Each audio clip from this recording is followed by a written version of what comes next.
हाँ जी बच्चों, तो आज के इस वीडियो में हम पढ़ेंगे expenses, income, losses and profit और गेन। पिछले वीडियो में हमने देखा था असेट्स एंड लायबिलिटीज के बारे में, और इस वीडियो में देखेंगे expenses, income, losses and profit और गेन के बारे में। चलिए स्टार्ट करते हैं। एक्सपेंसेस, देखिए एक्सपेंस क्या है बच्चों। अपने जेब से कुछ कॉस्टिंग गई है, अपने बिजनेस में से कुछ कॉस्टिंग गई है, मतलब हमने कुछ पेमेंट किया है बराबर किसी चीज के लिए, और उसके रिटर्न में कुछ मिलना चाहिए। Something in return, there is something in return, something in return.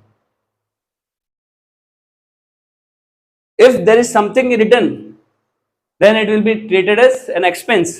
देखो, कोई कॉस्ट है जो आपने पेमेंट किया है, उसके रिटर्न में कुछ मिलना चाहिए। अगर मिल रहा है तो फिर वो क्या हो जाएगा, एक्सपेंस हो गया। और अगर कुछ नहीं मिला, there is nothing in return, then it will be treated as loss. समझ में आ रही बात? एग्जांपल समझते हैं। सबसे पहले आप देख लीजिए कि टाइप्स कितने हैं एक्सपेंसेस के। टोटल है अपने पास 3 तरह के टाइप्स। पहला है revenue expenses, revenue expenses. Second is capital expenses, and third is deferred revenue expenses. देखिए ये जो चीज है ना, डेफर्ड रेवेन्यू एक्सपेंडिचर, ये हम अभी नहीं पढ़ेंगे। क्यों नहीं पढ़ेंगे सब? अरे बेटा, जब हम फिक्टिशियस असेट्स पढ़ेंगे ना, क्या फिक्टिशियस असेट्स, मैंने आपको बताया था असेट्स के टाइप होते हैं, इंटेंजिबल असेट्स होता है, फिक्टिशियस असेट्स होता है। तो फिक्टिशियस असेट्स, इंटेंजिबल असेट्स जब हम पढ़ेंगे उस टाइम पर डेफर्ड रेवेन्यू एक्सपेंडिचर आपको हम लेंगे, ठीक है? तब आपको समझ में आ जाएगा। जब हम फिक्टिशियस असेट्स पढ़ेंगे तब डेफर्ड रेवेन्यू एक्सपेंडिचर को हम समझाएंगे, ठीक है? आगे बढ़े। Revenue expenditure and capital expenditure. Revenue expenditure का मतलब समझना, बेनिफिट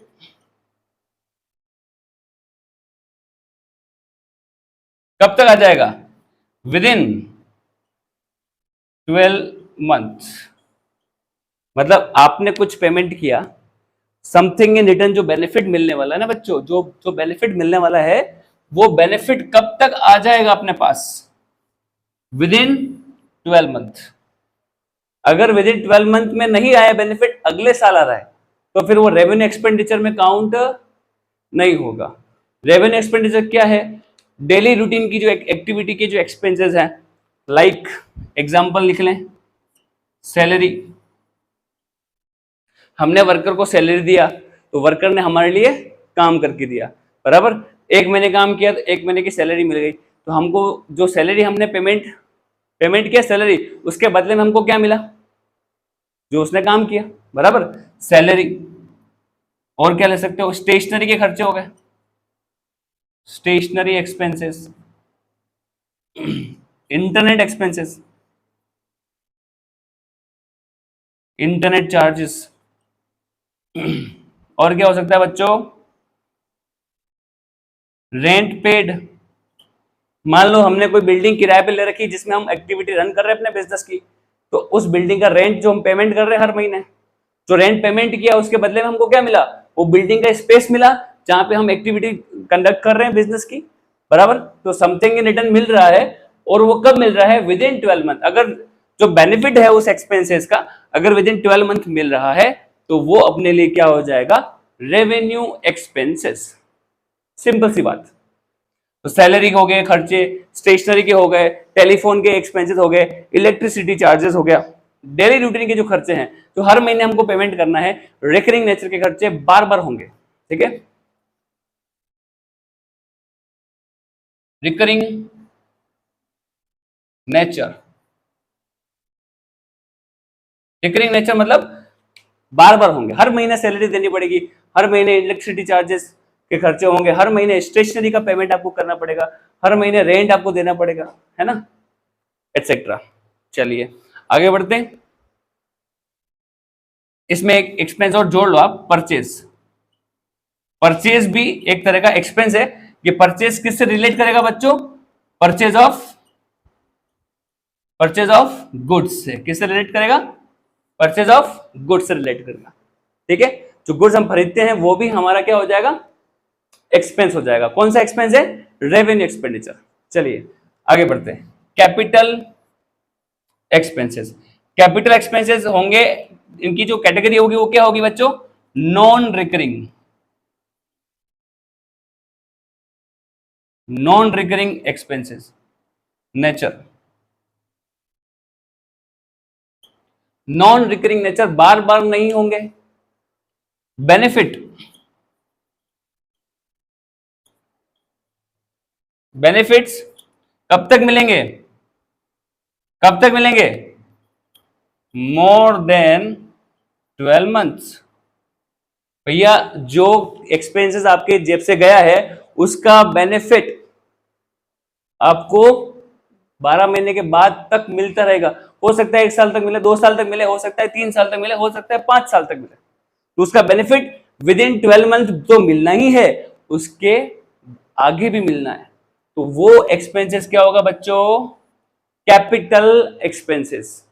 नॉन रिकरिंग नेचर है, बार बार नहीं होना है, कभी कभार होना है, ठीक है, और उसका बेनिफिट जो है वो इस साल तो मिलना ही है, उसके आगे भी कंटिन्यू रहेगा, कैरी फॉरवर्ड रहेगा। तो सर क्या कैपिटल एक्सपेंसेस असेट परचेज हुआ क्या, यानी कि जो परचेज ऑफ फिक्स असेट्स है, परचेज ऑफ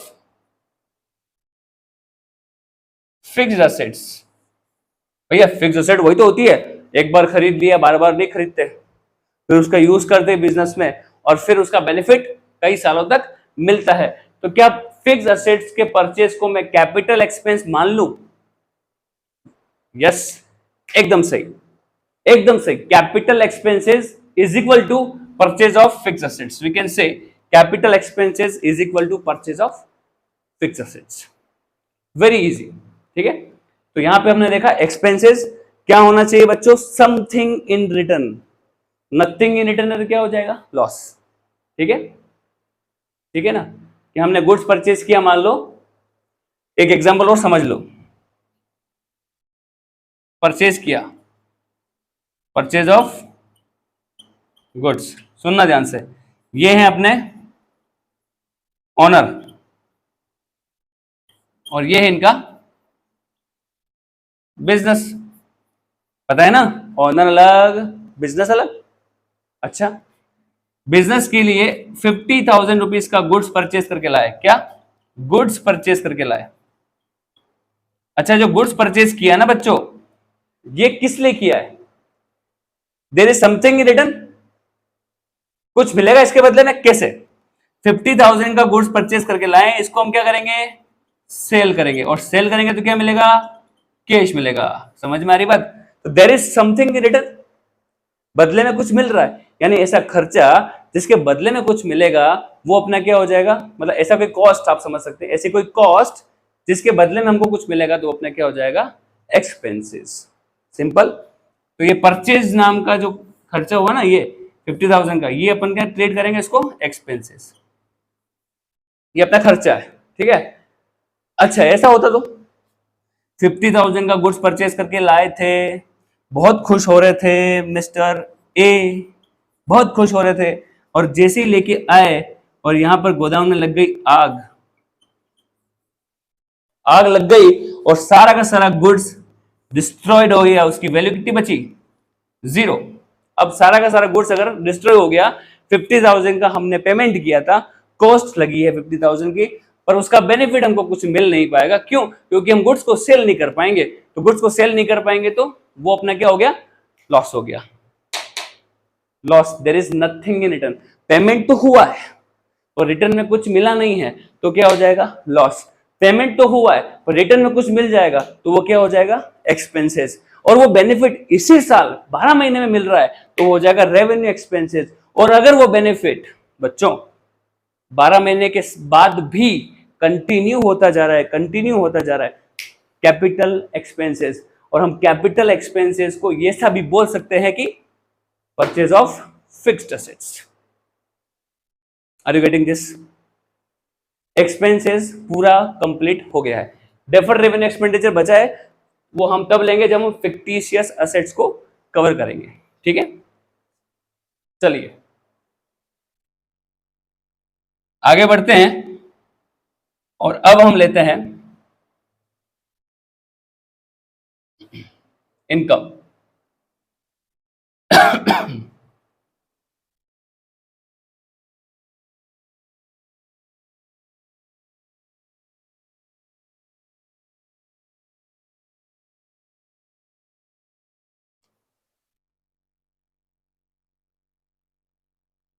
इनकम, देखिए इनकम क्या है, बिजनेस एक्टिविटी कंडक्ट करेंगे क्या, रेवेन्यू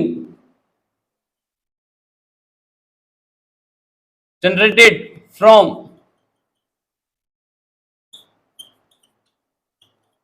बिजनेस एक्टिविटीज।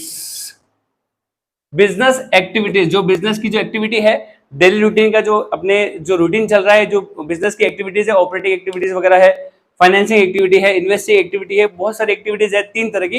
ये हम बाद में डिस्कस करेंगे बिजनेस एक्टिविटी, क्योंकि ये 12th क्लास से रिलेटेड है, अभी 11th क्लास से नहीं। ठीक है, तो revenue generated from business activity, business चलाएंगे, बिजनेस चलाने से जो भी रेवेन्यू जनरेट होता है वो अपनी क्या होगी, इनकम होगी। अच्छा एग्जाम्पल देख लेते हैं,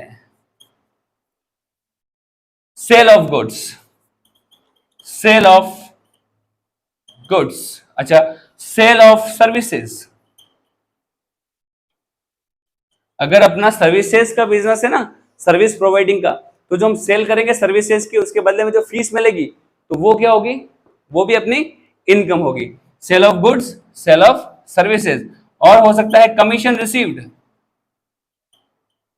भैया अपने को कोई भी कमीशन रिसीव्ड हो रहा है बिजनेस एक्टिविटी से रिलेटेड, या फिर हो सकता है अपना डिस्काउंट रिसीव्ड, या एक काम करते हैं रेंट रिसीव्ड लिख देते हैं, रेंट रिसीव्ड, रेंट रिसीव्ड, और एक होता है डिस्काउंट रिसीव्ड। डिस्काउंट रिसीव्ड कब क्या होता है ये बाद में आपको समझ में आएगा जब हम डिस्काउंट को लेंगे, ट्रेड डिस्काउंट, कैश डिस्काउंट, अलग अलग तरह के होते हैं। ये अब फिलहाल के लिए अभी आप छोड़ दीजिएगा, भले आप लिखना चाहे तो लिख सकते हैं कि अपनी इनकम है। रेंट रिसीव्ड, रेंट रिसीव्ड क्या बच्चों, अगर अपने अपनी बिजनेस की प्रॉपर्टी को हमने किसी और को दे रखा है कि भैया आप यूज कीजिए, आप अपना काम कीजिए, बराबर, और उसके बदले में हमको क्या चाहिए, रेंट चाहिए हर महीने, तो जो रेंट रिसीव्ड होगा, बराबर, क्योंकि बिजनेस की प्रॉपर्टी थी ना, पर्सनल प्रॉपर्टी नहीं थी, बिजनेस के नाम की प्रॉपर्टी थी, इसलिए रेंट जो रिसीव हो रहा है वो बिजनेस की इनकम में काउंट किया जाएगा, बराबर। तो सेल ऑफ गुड्स हो गया, सेल ऑफ सर्विसेज हो गया, कमीशन रिसीव हो गया, रेंट रिसीव हो गया, डिस्काउंट रिसीव हो गया, एटसेट्रा, ये सारी चीजें बिजनेस की क्या होती है, इनकम होती है। बात समझ में आ रही है, ठीक है। अब नेक्स्ट, इनकम के बाद आएंगे बच्चों हम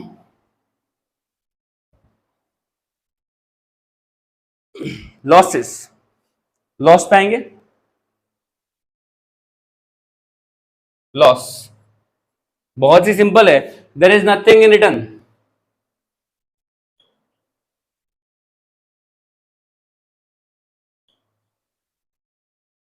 कॉस्ट तो हमने पे करी है, पैसा अपने जेब से गया है, पर मिला कुछ भी नहीं, मिला कुछ भी नहीं तो क्या हो जाएगा, लॉस। ठीक है, अच्छा हम इसको ऐसे भी लिख सकते हैं कि अगर हमारी income is less than expenses, मतलब टोटल इनकम अगर अपने टोटल एक्सपेंसेस से कम हो रहा है ना बच्चों, तो भी क्या होगा, there is a loss. Expenses minus income, यानी कि एक्सपेंसेस ज्यादा है, इनकम कम है, तो क्या हो जाएगा, लॉस। मान लो अपनी इनकम है 40,000 रुपीज, टोटल इनकम साल भर की, और अपने खर्चे हो गए 50,000 रुपीज के, ठीक है, तो 10,000 का क्या हो जाएगा बच्चों, लॉस हो जाएगा। ठीक है, ये अपने ईयर एंड में कैलकुलेट करेंगे, ठीक है, अकाउंटिंग का जब साल खत्म हो जाएगा तब कैलकुलेट करेंगे। चलिए, एक और लॉस हो सकता है capital loss, capital loss, capital loss किसको बोलेंगे, loss on sale of fix assets और इन्वेस्टमेंट, भैया, क्योंकि बार बार नहीं होगा पहली बात तो। और जो कैपिटल लॉस है उसको क्या बोलेंगे अपन, देखो इन्वेस्टमेंट, अगर आपने इन्वेस्टमेंट या फिक्स एसेट को सेल कर दिया, मान लो अपने पास लैंड पड़ी हुई थी बराबर 1 लाख रुपए की, और हमने उस लैंड को सेल किया मजबूरी में, कितने में, 80,000 में, तो 20,000 का क्या हो जाएगा बच्चों, अपने को लॉस हो जाएगा ना। ये जो लॉस है ना बच्चों, इसको क्या बोलेंगे अपन, कैपिटल लॉस। सिंपल सी बात है, loss on sale of fix assets और loss on sale of investment. ठीक है, तो लॉस भी पूरा कंप्लीट हो चुका है। सिंपल सी बात है, लॉस का मतलब नथिंग इन रिटर्न। ठीक है, पहला लॉस होगा एक्सपेंसेस में से इनकम माइनस कर दो, तो यानी एक्सपेंसेस अपने बहुत ज्यादा हो गए, इनकम कम पड़ गई, तो लॉस हो गया। ठीक है, और भी बहुत प्रकार के लॉस हैं, जैसे लॉस बाय फायर, पेमेंट हमने किया था, गुड्स लेके आए थे पर गुड्स तो बिका नहीं क्योंकि वो पूरा का पूरा जल गया, तो loss by fire. Loss by accident, goods आ रहा था, गोडाउन में आए तब तक ट्रक का हो गया एक्सीडेंट, ट्रक में आ रहा था बेचारा और गुड्स डिस्ट्रॉयड हो गया, लॉस बाय एक्सीडेंट। बराबर, यहां भी हमने पेमेंट किया पर बदले में कुछ मिला क्या, नहीं। क्यों नहीं मिला, क्योंकि भाई गुड्स को हम सेल ही नहीं कर पाएंगे ना। समझ में आ रही बात। तो loss by fire and loss by accident etcetera. Loss by theft भी हो सकता है कि माल चोरी चला गया, चोरी करके ले गया कोई गुड्स, तो वहां पर भी हमने इंश्योरेंस वगैरह नहीं करवा रखा था मान लो, तो वहां पर भी क्या हो जाएगा, लॉस बाय थेफ्ट हो जाएगा। तो loss by fire, loss by accident, loss by theft, ये एक तरह का लॉस है जब साल के एंड में निकालेंगे, है ना। और एक हो सकता है कैपिटल लॉस, जो कि फिक्स एसेट की सेल पर अपने को हो जाएगा। तो लॉसेस भी सारे क्लियर हो गए हैं। Now profits.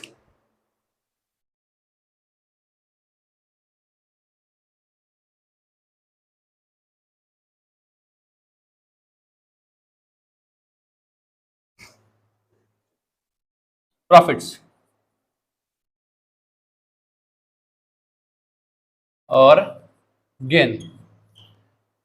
देखो गेन तो सिंपल सी बात है, गेन क्या है, गेन है प्रॉफिट ऑन